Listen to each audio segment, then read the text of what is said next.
Star জলসা জনপ্রিয় ধারাবাহিক কথা যেন প্রতিদিনই দর্শকদের সামনে নিয়ে আসছে রোমাঞ্চকর পর্ব।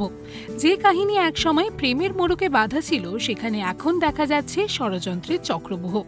বুলি যে আদতে কথা, সেই রহস্য তো দর্শকেরা আগেই জেনে গেছে, কিন্তু এভির অভিমান সেটা যে এখনো জমে আছে বরফের মতো। যদিও এভি এবং গুহ পরিবারের আরো কয়েকজন সদস্য যারা বুলির আসল পরিচয় জানে, তারা কথার মিশনে সাহায্য করতে এগিয়ে এসেছে।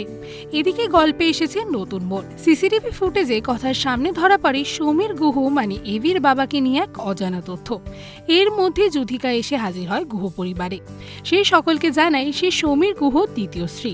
যুথিকা বিষ খাওয়ার নাটক করে সকালের সহানুভূতি নিতে চাইলে কথা সেখানে বুদ্ধির খেল দেখিয়ে ফাঁস করে দেয় যুথিকার আসল পরিচয়।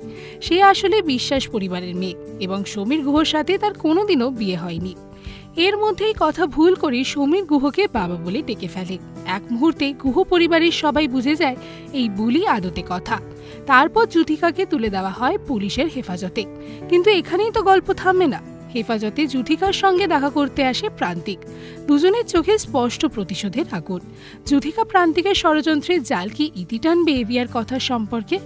উত্তর মিলবে কথা ধারাবাহিকের আগামী পর্বে। আজকের ভিডিওটি আপনাদের কেমন লাগলো জানাতে ভুলবেন না আমাদের কমেন্ট সেকশনে। এরকমই আরো ভিডিওস দেখার জন্য নজর রাখুন আমাদের চ্যানেলে ও পাশে থাকা বেল আইকনটি ক্লিক করতে ভুলবেন না।